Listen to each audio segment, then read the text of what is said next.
Hello everyone, welcome to chapter number 9, NAT for IPv4. So let's discuss chapter 9 today. Let's see, chapter 9, start with 9.1, 9.1.1, start from there. Okay, what is NAT? Network Address Translation. What is it? It is translating um, private IP address to public IP address and then public to again private. Why do I need NAT? Because the IPv4 did not have simply enough addresses for the whole world to continue to use, and the internet becoming bigger and bigger by the day. So the IPv4 version 4 would have been exhausted decades ago if NAT was not there.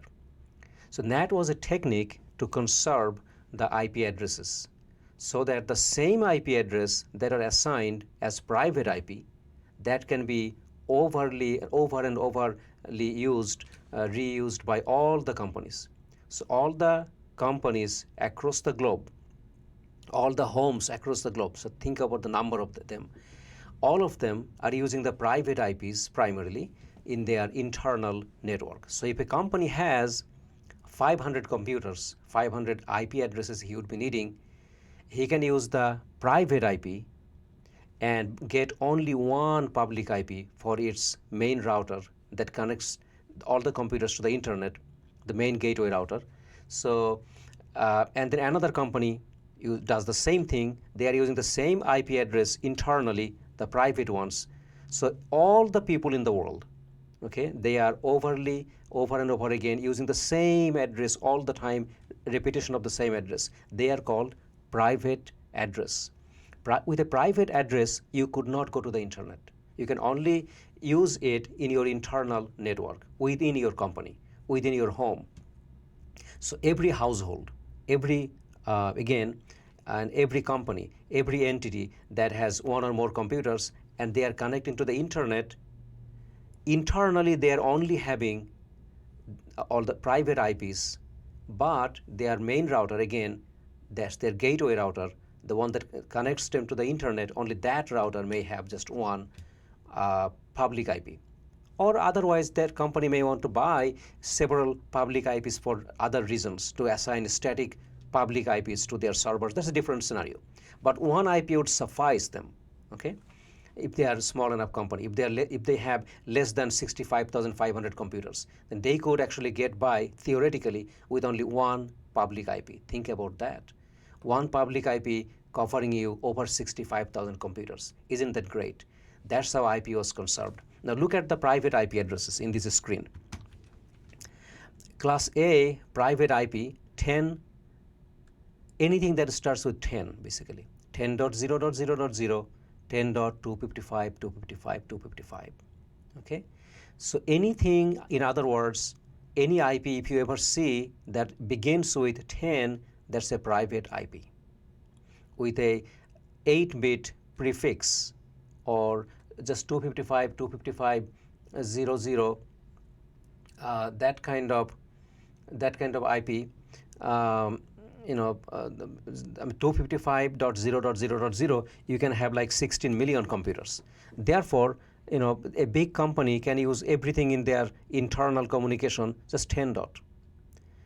Class B 172.16.0.0 to 172.31.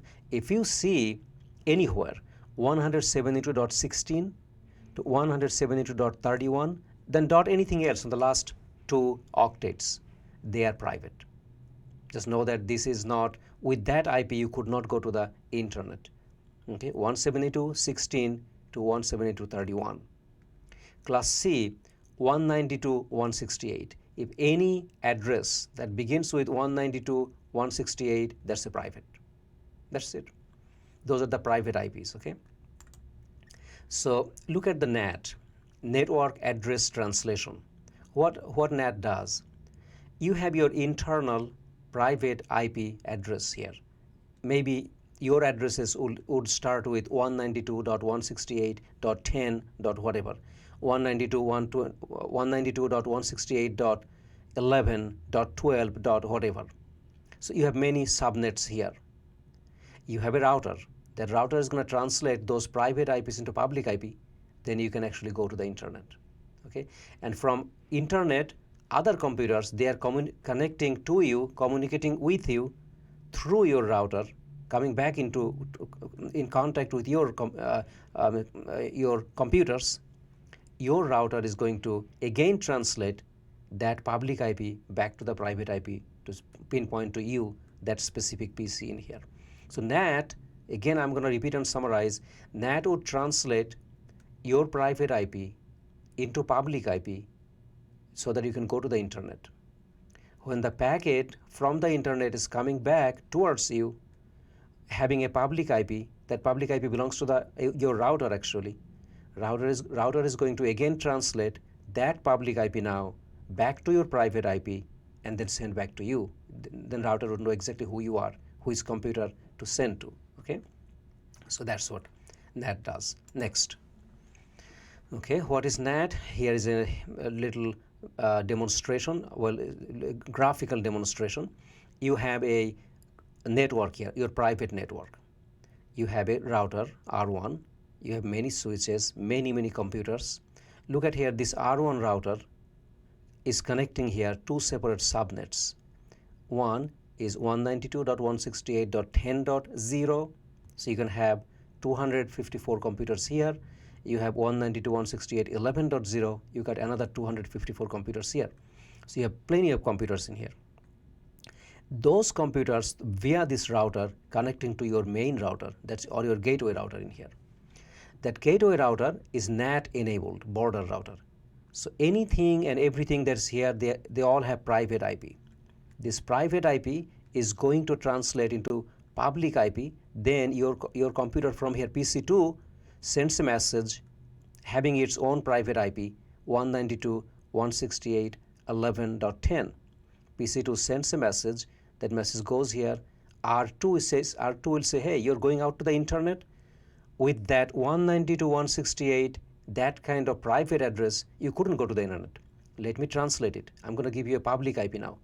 So then it's going to assign a public IP to that packet. Then this packet is going to go to the internet, again comes back with that public IP. R2 is going to translate back into that 192 address again, sends it back to the PC2. Okay, that's your NAT. Next, NAT terminology. Some terminology here I want to clarify. I want you to know what is inside local, what is inside global, what is outside local, and what is outside global. To make it very simple, inside means in your network, in your company's network, that's inside. For the inside addresses, you can have global and local.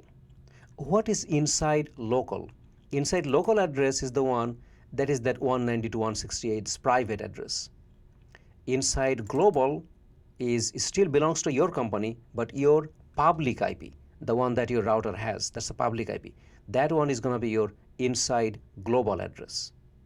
I repeat, inside means both of these inside things are inside your company. Okay, look at this router R2.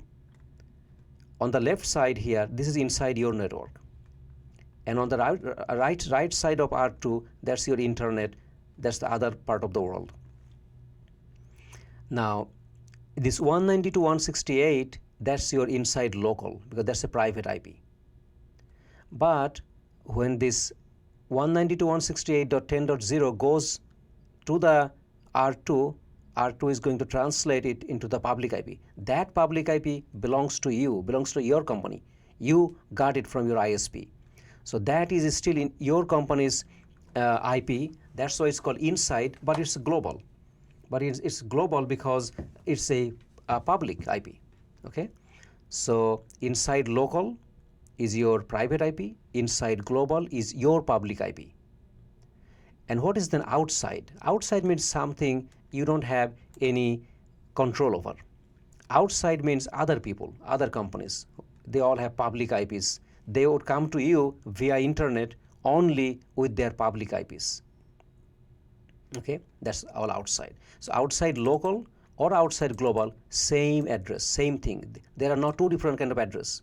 Again, repeat, outside local, outside global is going to be the same address. Okay, look at here to give you an example. Look at here inside local. What does the SA means? Meaning source address. DA, that means destination address. Okay, looking at this picture. So look at inside local says 192.168.10.10. Of course, that's your private IP. Who are you sending to? You are sending to somebody far away in the internet, 209, like this guy right here, all the way 209.165 and 201.1. That's your destination address. That's your outside address. That's not your address. Now what's happening, as you pass through your router, you get an inside global address. Your local address 192.168, now your router gives you this new address 209.165.200.226. That's your inside global. So this is your public IP now. But outside global is the same. Look at this outside global and here is outside local. They are the same exact address. These two, same exact address. So outside local or outside global, same thing. Okay, now move on. Okay, NAT terminology. We already talked about inside local, inside global. Again, I'm repeating, inside local means your private IP, your computer's private IP. Inside global means your router's public IP. Okay, but it still belongs to you, your company, your home. And outside means other people's address. Okay, outside local or global would be the same address again. So it shows one more time the same thing. Inside local and then inside global. If you go out through the internet, your router is gonna give you a public IP. Okay, they are two different things. One is private, one is public. But again, outside local, you see my mouse, and outside global, same exact address. Okay. Okay. Move on. How NAT works. This one is good to see. You know, if you wanted to see exactly how it gets translated. Inside my computer, inside my company or home, I have my computer here 192.168.10.10. Okay, let's see how it goes. Let's play it. Goes to the router, R2 is going to translate. Now it did translation. What happened right now? My inside local was private. Now I got the inside global. I got this 209.165.200.226. That's my public IP. My router just gave me that. And I'm going to get to this other person right here across the internet. 209.165.201. That is my outside address, local or global. Not my address, their address. Okay, 209.165.201, same thing as. So this is how the translation goes. It goes here. This person sends back to my public IP. My router is going to take that public IP again, translate into private. Then I'm going to get back to packet is going to come back to me. Okay, that's how it works. Next. Okay, let's do this activity together. Okay, so in this case, here is my ISP, my internet service provider. So that's not in my control. My company is on the right side. R1 is my router. PC1 is my PC. They all have, notice that they all have private IP addresses. So this is going to be my inside local. And this is still my inside address, my router's address. That I'm not going to get that address. But my router has a public IP. That is this one, 198.51.102. That is my public IP. That's going to be my inside global. And outside, again, outside global and local would be the same thing. Okay, now watch. So let's do this activity. My PC1 has 192. That's inside local. But then that address is gonna be translated into 198. That's my public IP. That's inside global. And then across the internet, someone else's company, someone else's place, I have no control over. This is all outside for me. So I'm gonna say outside local is this one. Outside their local thing is right here, and more outside would be outside global. Check, it's correct. Okay, that's how we do it. Next. Okay. So now static NAT. Now that we understood what NAT does, what NAT is, how do we configure NAT? Let's look at a NAT, static NAT table. NAT can be, by the way, static or dynamic. What is the difference? Static NAT means you manually write down that, okay, here is my private address. Look at this table, 192.168.10.10. That's my private IP. And my public IP on my router, I'm going to say, hey router, here's a public IP for, just map these two things together. So when this 1010, this computer goes out, you assign this 209.165.200.226, that address. This one-to-one mapping. Okay. So as many local address I would have, that many global address or public IP I need to get.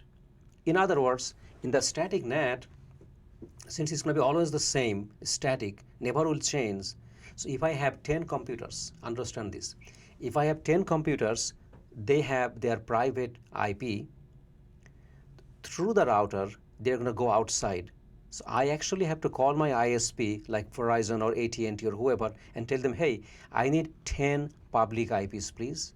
They're going to say, okay, it's $30 a month. Okay, here, you got, these are your IPs. So you have to actually buy public IP from them, as many private IP as you need. So this really not helping us as much. I'm actually having to buy as many public IP, as many computers I have that wants to go to the internet. It really does not help. It does help in many other way, but it does not help to conserve the network addresses. So we do not use this, okay, most of the time. We use this for very special purposes. It has its serious good use, okay, but we more would like to use dynamic address, okay, dynamic address translation or dynamic NAT. What does it do? Say I have in this another scenario, I'm not going to do one-to-one mapping like that, like in this table. No, I'm not going to do that. I cannot afford to buy that many public IP. So what I'm going to do, say I have 100 computer in my private network. They all have private IPs. On the router, I'm going to say that, okay, I only bought 10 public IP. So what you do, don't assign permanently or statically to any one of my computer. Hold on to this public IP. Keep it in a pool. Okay, keep it in a pool. So whoever from my network wants to go to the internet, first come, first serve basis. Any computer comes first, assign the first one of the available IPs. So only 10 computers from my home or my company will be able to go to the internet at one time. Yes, again, I'm going to make more clear. So I have 100 computers. They all have private IPs. I only bought 10 public IP. So I'm telling my router, just do dynamic NAT. So any of the computer comes, just give him one public IP and let him go to the internet. Next, another computer comes, give that computer another public IP and then let him go to the internet, and so on. You can only help 10 computers at one time. That's a little bit more helpful, but not as much helpful. That's why we have something else. That's called this one, port address translation, PAT. Port address translation is the marvelous thing. Now what I can do, let's go back to the same scenario. I have now 100 computers. Again, they all have their private IPs. On my router, I only have one public IP, not even 10, just one public IP I got from my ISP. Now all of these 100 computers, at the same time, all of them can go to the internet using that one public IP. Isn't that cool? That is where the NAT really helps. That is called port address translation, PAT. What it does, when any computer goes through this router and goes to the internet, router is going to say, okay, I only have one public IP. All of you are gonna have to share that. So I'm gonna assign a port number to each one of you. So what is your IP address? Your IP address is 192.168.10.10. Okay. What I'm gonna do, I only have one public IP. that is 209.165.200.226. That's it. There's only one IP I have. So I'm going to assign you that same IP, then colon a port number, like say 3450, some kind of port number, 1255. Okay, so there are 65,000 port numbers, so that's assigned at random one port number in here. Normally, though, when a PC wants to communicate, PC uses a source port number. Okay, that's PC already will say my PC2 right here, 192.168.10.11, that PC. When that PC actually wants to communicate with somebody, PC already tells the router, hey, I'm using my source port 1540. So PC will already say a port number. If router sees no other computer is using that port number, then router is going to say, okay, I'm going to give you this public IP, and the port number that you're using, use the same port number. That's going to be you. Then PC3 comes. Router 2 is going to say, well, I'm going to give you the same IP address, public IP. I only have one public IP, but I'm going to use the port number that you are using. In the case another computer is using the same port number, then router says, okay, well, the port number that you are using, the other PC using the same port, so you cannot share that. So I'm going to go ahead and give you a different port number. Okay, that's how it works. So now we understood again. Now I'm going to summarize 3 different kind of NAT. Okay, now we'll understand. One is the static NAT, one is the dynamic NAT, and another is the port address translation, or PAT. This is dynamic, but only using one or a few IP address, you can accommodate hundreds of or thousands of computers. Okay, there you go. So next, now talk about dynamic NAT. I already explained that in this case you are going to create a pool of IP address. Again, I'm going to repeat that you may have a few hundred computers and just a few public IP address.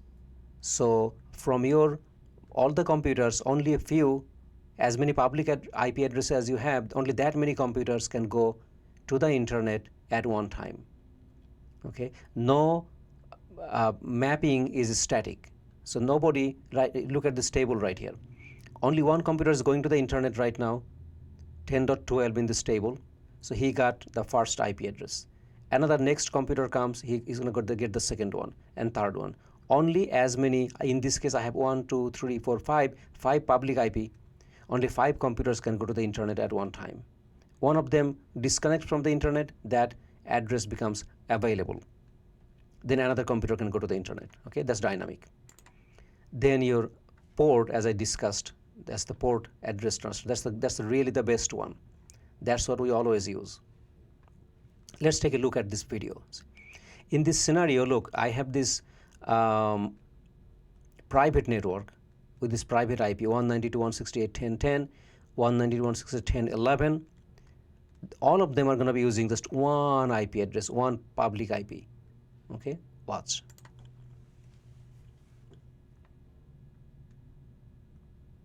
Look, both computers, this one 192.168.10.10 and 10.11, they both are coming, they're going to be using the same IP, public IP, but they have different port number. One is using 1555 port number, one is using 1331 port number. So router says, that's fine, you guys have different port number, I'm going to let you use my one private public IP. You can use both the same IP in addition to your port number. Okay, watch. Now both of them now get this router's IP 209.165.200.226, 209.165.200. So same IP router is using for both of them, but port number is different. Isn't that cool? Okay, and their destination is, of course, these other people. Destination is different places they're going. This port number 80 means web server.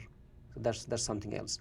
But the source port for the computers, they are using for their NAT translation. Okay, next.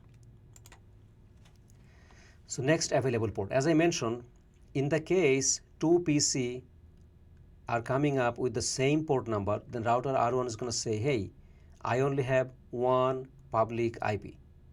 So you all can share, but you need to use different port number. Since the other guy is already using this port number 1220, you cannot use that.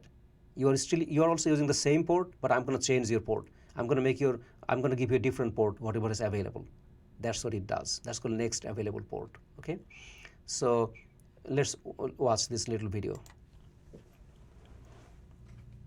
1444 port number that one computer is using. Okay, another computer is going to, if another computer uses the same port number, then again 1444. In this case, both computers coming up with the same port number. Router says, I'm going to get you a next port. So what router did? Router said, hey, both of you actually used 1444. Nah, I'm going to get the other guy, second guy, 1445 port number. The way I can distinguish between the two of you.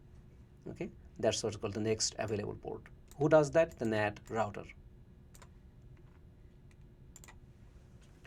Okay, comparing NAT and PAT. Look at this NAT, dynamic NAT. Inside global address pool. On the NAT, there would be a global address pool. So pool of 5 in this case, pool of 4, 226, 7, 228, 229. These are my public IP, internet goable IP. And here is my inside local addresses. So I only can have 4 computers at one time. On the PAT, look at this, one IP address only. 209, 165, 200, 226, all the computers using the same IP address, just using different port numbers. Okay. Next. Now, advantages of NAT. You might ask that, okay, what are the, NAT has tremendous advantages. As we can see, it can conserve IP addresses. I mean, that's a blessing of the blessing of the blessing that the whole world internet still worked with IP version 4 with a few addresses, IP addresses, billions of computers are in the internet. Okay, so tens of billions of computers are in the internet. So because of this NAT. What other good things NAT does? Well, number one, again, conserve the legally registered addressing scheme. Yes, it will conserve the private IP. Sorry, public IP. You don't have to buy as many public IPs. Number two, increase the flexibility of connections to the network, public network. Okay, you can implement a few other things with this translation. You can, with that increases flexibility. What it means, look, like multiple pools, backup pools, load balancing, different kind of technology can be implemented because of this NAT. NAT gives a little more flexibility. Okay, the NAT also provides consistency for internal network. So that way, internal network, you can have all nice private IPs. You can make your own subnet. You can do the way you want to assign different subnets, all 192.168 or 172.1, dot 16 dot whatever. The whole, you have like a few thousand computers. You can beautifully assign at your own will nicely your private IP. Only when they want to go out, your internet router that you have, that internet router is going to give them the public IP. Maybe just only one public IP, and that's good enough for the whole company. So you have the consistency in internal addressing, okay, assigning addresses, and provides network security. Oh yes, big time. So the other people from beyond your router, other people from the internet, they will not know what your real IP is. They only know your public IP. That public IP belongs to your router. They think that you are your router. Your PC is your router. That's all. Therefore, lots of security, okay, enhanced security with the NAT. Okay, move on. Disadvantage of NAT. NAT also has some disadvantages. The performance is degraded because the router is now having to translate every time. The traffic goes to the internet, goes out to the internet, comes in from the internet. Router has to do this addressing, translating. Yeah, that does an extra work on the router. The performance may be degraded. Then end-to-end functionality is degraded. Since other people do not know your real IP, they only know your router's IP. They end-to-end, if you want to do a VPN, virtual private network, just directly connect to a PC, those things are more difficult. In some situation, it will be a little more difficult to configure, okay? Because you don't have a real public IP assigned to you. So other people do not know your real IP. So when you are doing one-on-one communication end-to-end, it is a little more tricky. End-to-end traceability is lost. Yes, nobody can trace you because that IP actually not yours. It's your router's. So, and so on. A few other things like tunneling becomes more complicated. Tunneling is again more security. I'm going to move on. Okay. Configure. Now let's talk about, we understood a static NAT. Static NAT is again, you manually write down one public IP to one private IP. One private IP to one public IP. That's just like a table. How do you configure that? What command do you use? Let's look at that. Okay, here is the situation. Here is the scenario. You have your public IP 209.165.200.1.5 and your private IP 192.168.10.254. Here is the situation. That's your private, that's your public IP. How do you configure that in the router? That you tell the router that, hey, when this guy 200.254, well, that goes, yes. So 192.168.10.254, that address goes out, make sure right here become this address 209.165.200.105. So what command do I use to tell the router to translate that? This translation in this YOLO, in this orange, that translation. Let's go to the next. That is your command. IP NAT inside source static. That's the command you have to use. IP NAT inside source static. Then you can write your private IP and then your public IP. That's it. That's step number one. Then step number two, once you have done that in the global config mode, then you have to assign that on the router's interface, which interface that you are connected to. Then you click on that interface, like say gigabit Ethernet 00. In that interface mode, on the step number 3, you are in the interface mode. Then you type on the inside. Router has two sides. One is the inside network. One is connecting to the outside network, the internet. So on that, the one hand of the router that is connecting to your internal network, there you have to type this command on that interface, IP NAT inside. Then you exit out of that interface. Now you go to the other interface that is connecting you to the internet. On that interface mode, you type IP NAT outside. So I'm going to summarize, not to confuse you. First, I'm going to repeat. First, in the global config mode, you're going to type this command, IP NAT inside source static. Then you put your private IP, put your public IP. That part is done. Now next, you're still in the global config mode. Now you have to go to the each interface. So go to the one interface, that's your inside interface. Once you type that interface number, you're in the interface mode, type IP NAT inside. Exit out of that interface, then you type the other interface number, and there you type IP NAT outside. And here is an example. Somebody typed this command, IP NAT inside source static, and then private IP, public IP. Then he went to the serial interface. There he typed IP NAT inside. Exit out of there. Then go to the other serial interface and type IP NAT outside. Okay. In this case, that the IP address he's typing, but this IP address should, unless he's typing up IP address right now, that IP address might already been there. So you don't have to do this second line. Okay. Your interface, if your interface did not have an IP address, then you would be doing that. Okay. Now they want you to practice. Okay. Okay. Next. Analyzing static NAT. This part we understand exactly. We again and again said how the translation takes place. Okay. You understand that one. That from the client, from the source to the destination. This 192, look at inside global is the public, inside local is the private, and outside local and global both are the same address. That's your other people's public IP. Okay, no need to waste time there. Verifying static NAT. Once you have configured the static NAT, how do you verify it? Just these two commands are very good. Show IP NAT translations.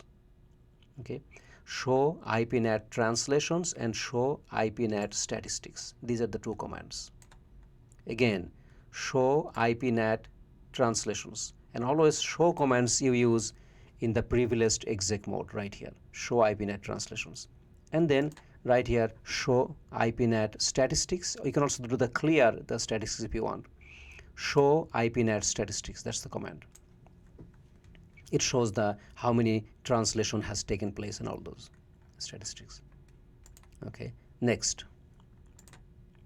Now let's talk about dynamic NAT. How do you configure the dynamic NAT? You are going to have to create a pool and put all the public IP addresses that are available. You have to assign those things to the router, and then you're going to create an access list. That access list is going to have your internal network. Then that access list, the whole network, you're going to bind that access list to your pool. So again, and you're going to create an access list. The access list is going to have your private addresses. You're going to create a pool. That pool is going to have your public IP addresses, and then you're going to bind that access list to that pool. Okay, I'm going to show you maybe next screen somewhere right here. How do you do that? Very clearly. Step 1, you define a pool of global addresses. So you type IP NAT pool, okay, and then you give a name to that pool, say pool 1, okay. Then start IP and end IP. So you only have say 10 IP addresses. It starts with .21, ends with .30. So that the first IP and the second last IP you put it in there. That's your pool. And of course you put the network mask, subnet mask. Okay, either put it 255, 250 that way, or slash prefix should be your slash, like /24, /26, whatever. Just subnet mask. That's your step 1. Pool is created. Step 2, so the public IP, you created a pool of it. Good. How about the private IP? For private IP, you're going to be creating an access list. So access list, then you put access list number, say 1, permit, and then that network, that private IP network that you have, and the wildcard, okay, wildcard mask, just like the way you do access list in chapter 7 we discussed. Then step 3, now you have to bind those two things. Bind this access list to this pool. Access list of the private IPs to the pool of the public IPs. Okay, so you type this command, IP NAT inside source. Then you type that list and access list number, like access list number 1, pool and the name of the pool. And then you identify the interface inside, IP NAT inside and IP NAT outside for the inside interface of the router and for the outside interface of the router. This inside interface could be say gigabit 00 interface. You type there IP NAT inside. Say outside interface could be your serial 000. You go to that interface and type IP NAT outside. Let's look at an example right here. So first thing is IP NAT pool, creating the pool as the way we have done. Then second thing, you create an access list. Third thing, you bind them together, the pool and the access list. You do that with this command line, and then go to each of the interface and type IP NAT inside, IP NAT outside. Okay, it goes more inside here to see more commands. Okay, IP NAT outside. Okay, so you're going to be practicing right here at home. And if you didn't know, again, you click on show me, and it's going to show you one by one how to do things. Okay, so let's move on. Analyzing dynamic NAT, no need to analyze. We understood how the translation takes place. Move on. Verifying, again, the two commands, show IP NAT translations and then show IP NAT statistics right here. Show IP NAT statistics. These are the two main commands. If you want to use this verbose, that word with that IP NAT translations, it gives you more information. Look at right here. Show IP NAT translation. That shows you how many translation taking place inside global, inside local, all these things. This time you use one more word, show IP NAT translations verbose, then it shows more information about that, more detailed information. That's all. Okay, next. Configuring path. This is very important. It's same exactly the way you have done the dynamic NAT. You do the same thing. Create the pool first for the public IPs that you have. In this case, per se, for the path, since with one IP, one public IP, you can have hundreds of or thousands of private IPs. Let's talk about you only have one IP or just two IPs or a few IPs. So that NAT pool, you may have just only one IP or just a few IPs. Then that's for your public IP. You may have only one or you may have just a few. Then the private IP, you again create an access list. Access list, then you can say like access list 10 and just put a number, then permit, and then that private network 192.168 whatever, and the wildcard mask. So pool is created, access list is created, then you do the binding same way. IP NAT inside source list, put the access list number, say 1, pool name is pool 1 per se. Only difference, here you have to use this extra word overload. If you type this extra word overload, then it becomes, instead of NAT, it becomes PAT, port address translation. That's when you are able to use a 1,000 private IP against only one public IP. This one word here, overload, remember that, to use this, add this word. And then of course you go to the interface, type IP NAT inside, IP NAT outside. Okay, this is an example right here. You create the pool here, then you create the access list in here, right here, access list 1, permit, this private network right here, and this wildcard mask. Then you bind the pool to the access list, and at the end be sure to use this word overload. Okay, that way you're not doing one-on-one translation. You're doing one public IP versus 1,000 private IP. Okay, many private IPs. Okay, so just remember this keyword is the overload. Okay, next. Configuring path single address. That's what we're exactly talking about, using this word overload. In our home routers, everybody, every one of us probably have a SOHO. SOHO means small office, home office. Okay, that kind of small Wi-Fi router.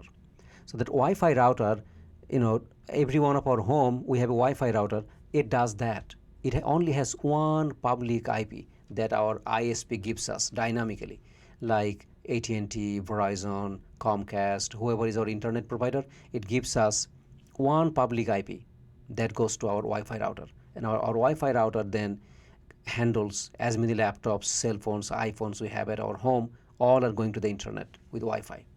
Okay, they use this PAT, that is the port address translation.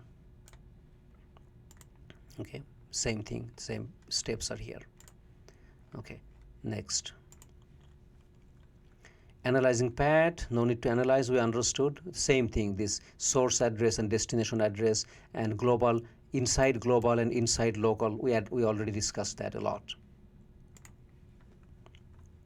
Verifying PAT. Again, for the verification, you use the show commands. I repeat again, you have two good commands. One is, again repeating, show IP NAT translation. It shows the translation like that, showing right here.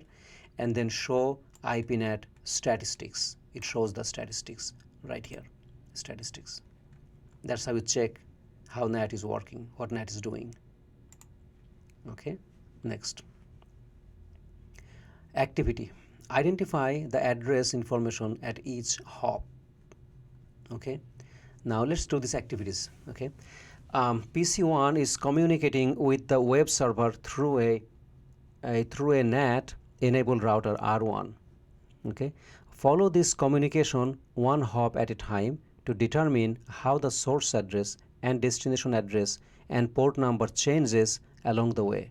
Select button 2 now to get started. So okay, so what they're saying right here in this, looking at this picture, PC1 is going to communicate with this web server.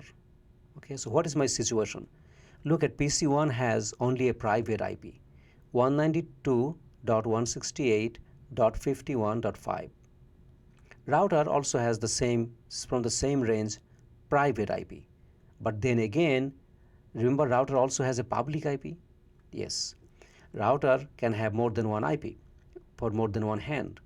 The router has this hand that has the private IP, this hand it has public IP. Fine.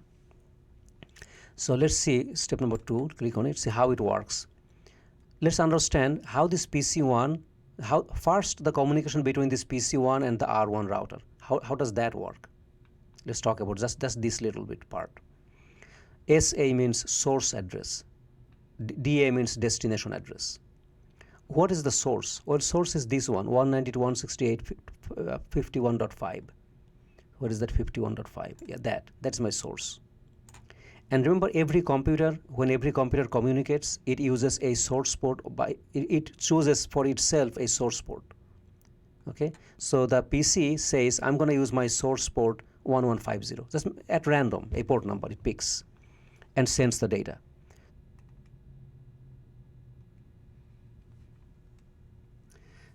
Now, I hope that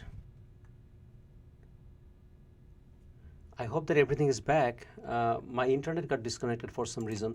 Let me ask you, my friends, if you are actually hearing me right now, if I am back in connection, would you please make a comment and let me know that everything is going okay? So I know that we are back into the same video and we are connected again.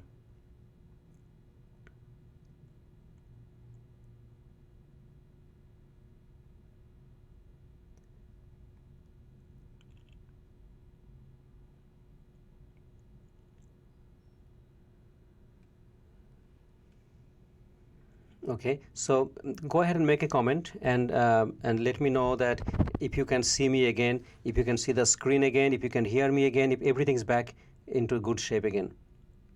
The live broadcast got interrupted, so I want to make sure that we're all good again.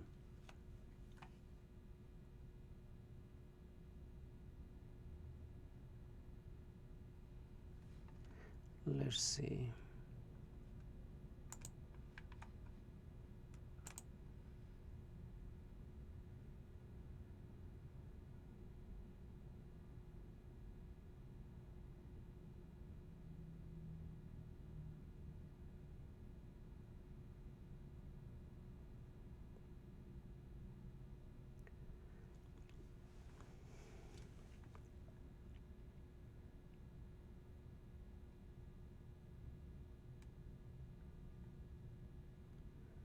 Okay.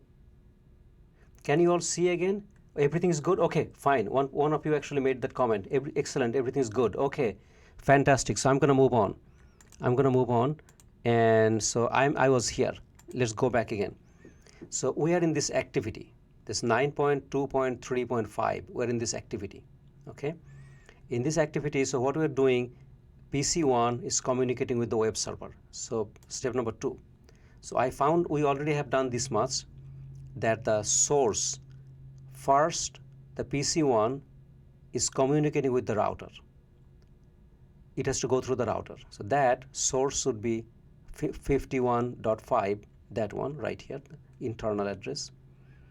And the source port PC chooses at random. Destination is this web server 209, that's the destination. And port number 80 is your web port. That means you are looking for web services. Port number 80, port number 25 will be SMTP, port number 21 is FTP, port number 23 is Telnet. So whatever the port number is, you're looking for that kind of service. So the destination port based is, it depends on what kind of service you're asking for. Source port is what you choose at random. So that's the first one. What about the second one? Second part of the communication.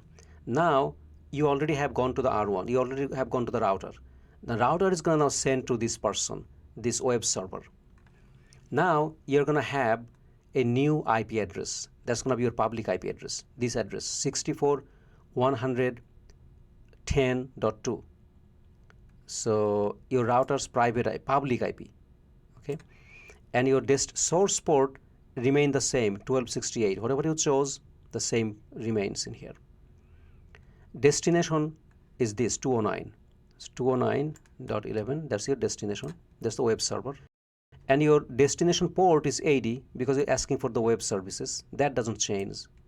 So your port number did not change. Your destination port did not change. Destination, nothing is changed. But only thing changed is your IP address. You had the private IP 192.168. Now you got the public IP router gave you. Okay. So now check on that one. Yeah, we got it good. Correct. Okay. How about the next step? Next step. Now the web server is sending some data back to you. So that web server does not know you. Web server does not know your private IP. Web server only knows your public IP, but that public IP belongs to your router, the 64, that one. So in this case, what will be the source? Source is this guy himself. He is the source now, 209. So 209, that's the source. What is your destination? Well, destination, real destination is really PC1, but that's private IP. Again, web server does not know that. He only knows the public IP, 64 dot. That's the 64 address. So 64, that address will be the IP. Source port, well, this person, web server, source port would be 80. Is web service is going back. Destination port is that 1268. Okay.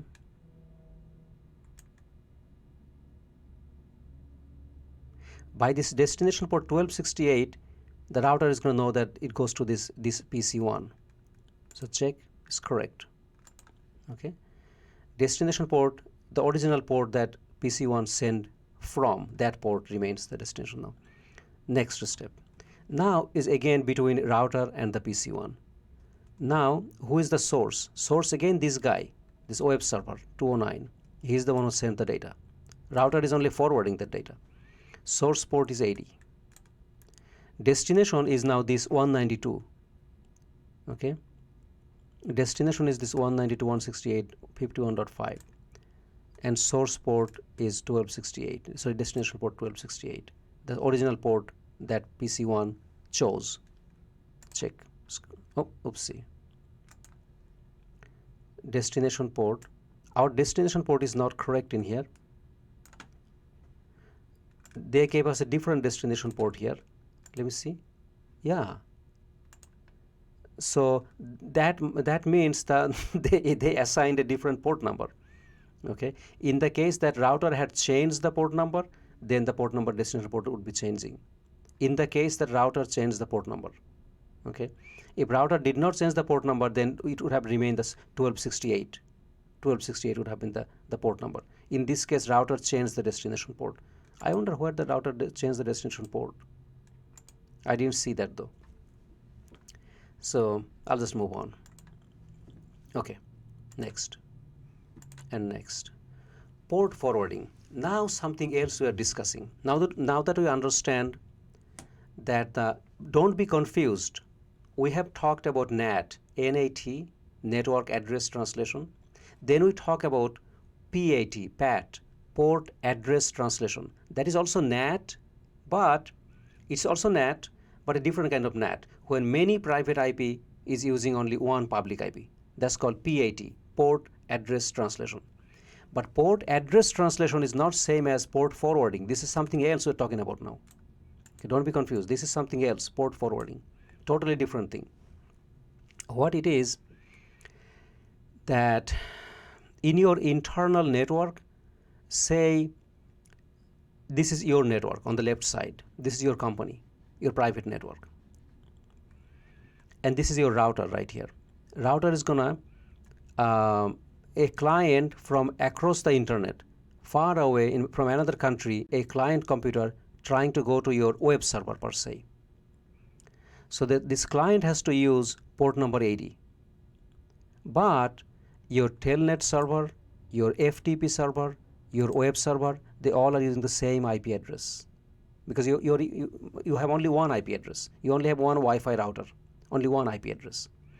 So when the client is sending that request to your Wi-Fi router, onto the same IP address for telnet, same IP address for FTP, same IP address for web server. How does your Wi-Fi router sitting right here? How does your Wi-Fi router know who do I send to?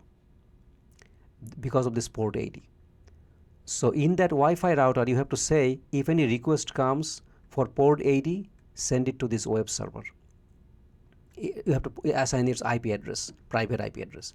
Then you tell the router that, okay, if anybody is trying to get some service from port number 20 or 21, send it to this other computer. Its IP address is 192.168, whatever, like that. That's called port forwarding. Okay. Again, I'm going to summarize, again, repeat and summarize. The port forwarding is in your Wi-Fi router, in your gateway router, in your internet router. You are going into your router and telling your router that, hey, if certain services are being asked for, send it to this IP internally inside. That's all. Okay. So your Soho router, like at your home, for example. So next. So in this case, look at this one. Somebody is trying to look for the port number 80. Okay. So your router knows that if it's port number 80, I need to send to this address 192.168.1.99. That's my web server. But you have to say that in the router. So router will know that port number 80 I have to send to this computer. That's called port forwarding. Okay. Okay. And how does it work? Normally, if you have a Linksys router or some kind of D-Link router, whatever, TP-Link at your home, again, that router, Wi-Fi router, looks like this inside. They don't take Cisco commands. They don't have Cisco iOS. They don't have the privileged exec mode, config mode, nothing like that. They have just a screen like that. So it's a very simple thing, Wi-Fi router. There, look, you're saying if it is a web server, look at right here, web server. If it's port number 80, go ahead and send to this address 192.168.1.254. Send to that computer. All you have to do is that and click on check enabled. That's it. That's how you do port forwarding. So look at an example here. This person, okay, this router, this is the router, your home router, has only one public IP. That public IP is 209.165.200.225. That's your public IP. So, and you inside network, you have like 100 computers in here, not just one, maybe 100 computers. Okay. So a client, always, all the clients, they're sending to the same one IP address because that's the only public IP you have. But look at in this case, this guy, the client, is sending to that public IP, but with port number 80. But you chose port number, if it comes to port number 80, send it to .254, that computer. So your router knows to send to this web server .254. Okay, that's how it works. Okay, next, configuring port forwarding. You can also do that. You use this command. Okay, right here, IP NAT inside source. That's the command. And look at an example right here. IP NAT inside source static TCP. That port number right there. That's very important. That's the only one thing you're adding. TCP, and then look at the port number 80 right here. You put the IP address 192.168.10.254. Put your port number 80.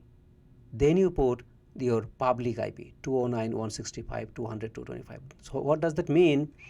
That if any data comes to 192.168.10.254, no, sorry, any data comes to 209, this public IP of router, port number 80, then you send it back to this private IP.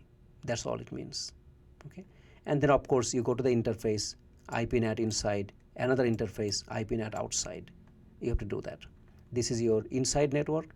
This is your outside network. Okay. Next. Okay. NAT for IPv6, we're not going to cover that. IPv6 does have a little bit NAT. As you know, IPv6 has no need for NAT. IPv6 addresses are so many that, look at here, this is a IPv6 128-bit address. It provides 340 undecillion address. Okay, you can have like 10 of these planet Earth, full of computers over again. So you don't really need to conserve IP address. There is no private and public IP per se. There is a private IP still in the IPv6. Okay, that's called unique local IP address, unique local address, ULA. It's a little bit different purpose that we do. What it does basically, why do I need that NAT for the IPv6? I need because sometimes we are using in our network both IPv4 and IPv6 addresses. Sometimes they have to coexist. To translate between them, that's when we need that mechanism. Okay, that unique local address translate between the IPv4 and v6. For those kind of mechanism, sometimes a NAT for v6 is necessary. Okay, next let me talk about, so that's called unique local address. A private address of IPv6 is called ULA, unique local address. Okay, and that has the prefix, always starts with FC00. Okay, like that. Always is going to start with FC00, just like that right here. If any address IPv6 that starts with FC00, then you know it's a unique local address. Okay, we're not going to learn a whole lot about it. We're not going to be configuring or anything like that as much. Let's move on. Show IPNAT, troubleshooting NAT. Again, all the show commands we already have learned. Again and again, show IPNAT translation. Okay, and show IPNAT statistics. Remember that these are the two commands. Show IPNAT statistics. We're repeating again and again. Okay, now next, debug. I'm not going to go with the debug. Okay, troubleshooting. I'm not going to use the troubleshooting here either. That's it. So basically that's your NAT chapter 9. The video was interrupted. I hope that this is my first time that I am streaming and the video got interrupted in the middle and I reconnected. I'm going to check how it works, whether those two videos are going to be together, put together one, or how. I'll figure that out. Okay, my friends, so I hope that you all have a wonderful day, good day, and I'll see you for chapter 10, maybe tomorrow, possibly tomorrow, to get it done, so that from the weekend on I do the labs, the remaining labs for you. Okay, have a wonderful day everyone, and I'll catch you either tomorrow or in the weekend. Okay, thanks.